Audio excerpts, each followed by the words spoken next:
Donc jeudi 26 octobre, pas de nouvelles majeures. Ensemble du calendrier. Donc la veille, il y a eu les earnings de Meta qui étaient plutôt bons. Et là, le jour, il y avait les earnings d'Amazon qui semblaient plutôt bons. Donc voilà, les clés, il y a eu le break du bas de lundi. Donc la baisse va probablement continuer. Le prix va aller tester un J1 M50 Fair Value Gap. Ça, c'est vraiment important de comprendre ça. Quand il y a un break, quand ça baisse, il faut avoir comme target des J1 M50 ou Fair Value Gap. Mais il y a des earnings à la clôture, donc le profil RBH est probable. Donc si je suis vendeur, je vends les RH50, DTAL et descente algo sur les RH50, je vends et je suis prêt à faire du rentrée à la baisse. Ça, c'est important en fait, parce que parfois, j'ai le signal, mais je me pose des questions. Est-ce qu'il faut que je continue parce que peut-être il va y avoir va peut-être y avoir un retest de faire le gap, mais c'est pas comme ça qu'il faut raisonner. Et en tant qu'acheteur, le seul truc auquel j'aurais pu m'attendre, c'était le range baisse hausse de earning en fait. Donc voilà les grilles. Déviation break bear retest DR puis rejet, donc continuation de baisse, retest rejet barrant et fair value gap H1, JOJ0 news earning fort ou bas, voilà, ça c'est ce profil-là.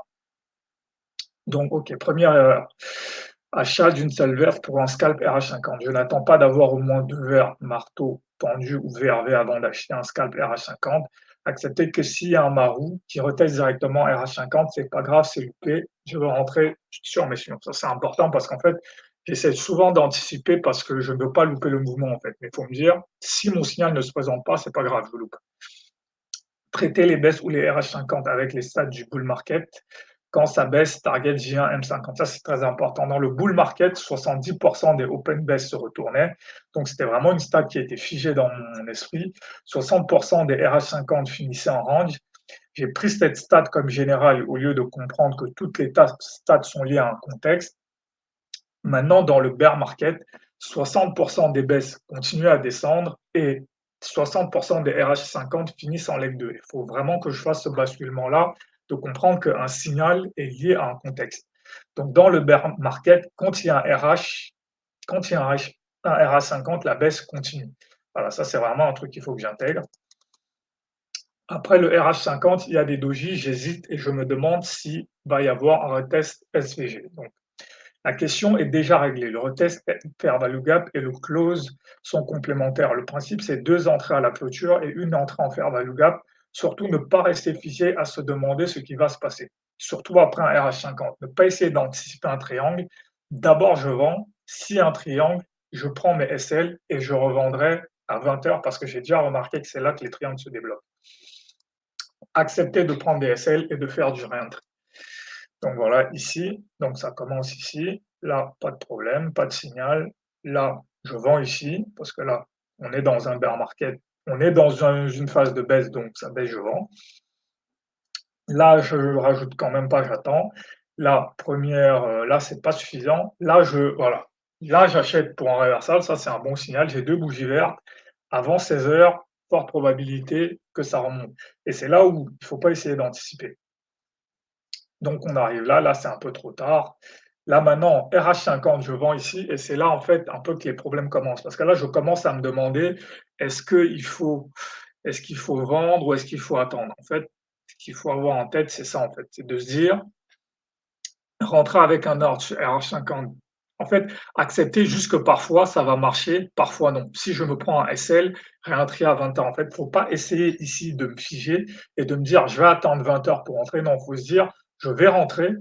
Si jamais je me prends le SL, je ferai du réentrée en fait, et non pas rester spectateur. Et surtout comprendre que maintenant le RH50 pour de la Leg 2, c'est très probable en fait. Voilà, je peux voir ici pas mal de cas où voilà, RH50 on continue, RH50 on continue, RH50 on continue, RH50 on continue, RH50 on continue en fait.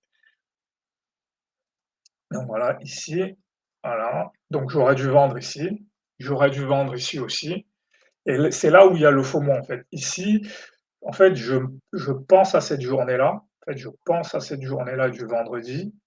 Or là, il y a plusieurs bougies vertes en fait. Et là, je n'ai qu'une seule bougie verte, donc j'avais absolument aucune raison. Voilà, j'avais absolument aucune raison d'acheter à ce moment-là en fait. Donc j'aurais vraiment dû attendre soit deux bougies vertes, soit un VRV. Et là, j'aurais dû vendre ici. Je ne vends pas ici parce que je me dis que si je prends le RR1 de ce truc-là, c'était 41 et ici, il était plus loin. Mais en fait, ce que j'aurais dû me dire, c'était que le plus probable, c'est au moins de prendre le RH50, voilà, la mèche 50 de cette bougie. Et là, ça aurait été autour des 21 en fait. Donc, j'aurais pu vendre ici. Et pareil, j'aurais pu continuer du coup à vendre aussi ici. Voilà. Et là, on arrive encore là, pareil, cette bougie seule n'est pas suffisante pour un reversal, là non plus. Là, par contre, là, j'ai mon signal de mon setup de RBH en contexte de news ou de earning, donc là, je ne veux pas acheter. Là, pareil, je ne veux pas acheter ici, je ne veux pas acheter ici parce que le plus probable, pareil, c'est qu'on revienne ici tester le bearish order, le fair value gap qui a validé le bearish order block en fait. Donc voilà, ça c'est vraiment très important. Et là, on se remet à descendre.